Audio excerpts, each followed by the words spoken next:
నందమూరి నటసింహం బాలకృష్ణ దర్శకుడు బాబీ కాంబోలో యాక్షన్ డ్రామాగా తెరకెక్కిన సినిమా డాకు మహారాజ్. సంక్రాంతి కానుకగా ఆదివారం జనవరి 12న ప్రేక్షకుల ముందుకొచ్చిన ఈ సినిమాలో ప్రజ్ఞా జైస్వాల్, శ్రద్ధా శ్రీనాథ్, ఊర్వశి రౌతోలా హీరోయిన్లుగా నటించగా ఈ సినిమాను సూర్యదేవర నాగవంశీ నిర్మించిన సంగతి తెలిసిందే. మరి విడుదలకు ముందే మంచి బజ్ ని తెచ్చుకున్న ఈ సినిమా బాక్స్ ఆఫీస్ వద్ద ఎలాంటి ఫలితాన్ని రాబట్టిందో మనము లోకేద్దాం. తాజాగా భారీ అంచనాలతో పొంగల్ బరిలోకి దిగిన సినిమా డాకు మహారాజ్.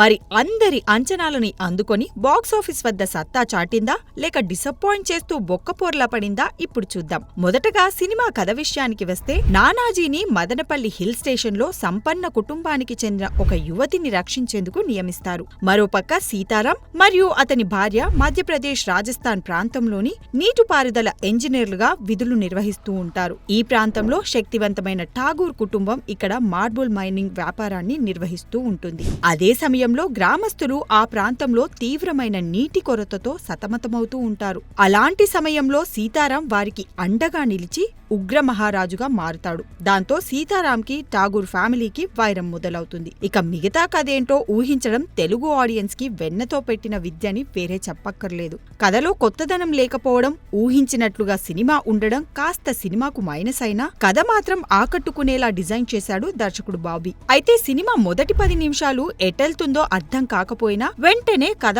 ఊపందుకుంటుంది. ఇక మెల్లమెల్లగా గేర్ మార్చుకున్న సినిమా ప్రీ క్లైమాక్స్ వరకు అదే వేగాన్ని కొనసాగించడంలో డాకు మహారాజ్ టీం సక్సెస్ అయ్యింది. అయితే క్లైమాక్స్ విషయం పక్కన పెడితే ఆడియన్స్ ను సీట్ ఎడ్జ్ లోకి తీసుకురావడంలో, ఆడియన్స్ కు విజువల్ ట్రీట్స్ ఇవ్వడంలో బాబీ సక్సెస్ అయ్యాడనే చెప్పాలి. ఇక నానాజీ, డాకు మహారాజ్ పాత్రల్లో బాలయ్య అద్దరగొట్టాడు. ఇలాంటి పాత్రలు వేయడం బాలయ్యకి కొట్టిన పిండి అని వేరే చెప్పక్కర్లేదు. ఇక బాబీ డియోల్ ఠాగూర్ రోల్లో స్టైలిష్ గా మరింత పవర్ఫుల్ గా కనిపించాడు. ఇక ప్రజ్ఞా జైస్వాల్, శ్రద్ధా శ్రీనాథ్ సెకండ్ హాఫ్ లో చిన్న పాత్రలైనా కీలక పాత్రలే పోషించారు.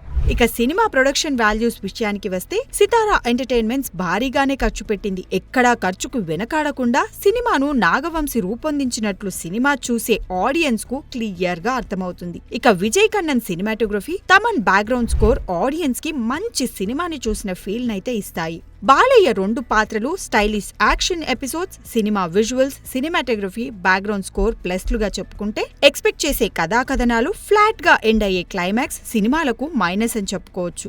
ఏదేమైనా మంచి హై వోల్టేజ్ యాక్షన్ ఎంటర్టైనర్ గా తెరకెక్కిన ఈ సినిమా ఇలాంటి చిన్న చిన్న తప్పిదాలని దాటుకొని బాక్సాఫీస్ వద్ద విజయ పతాకం ఎగురేస్తుందనడంలో ఎలాంటి సందేహం లేదు.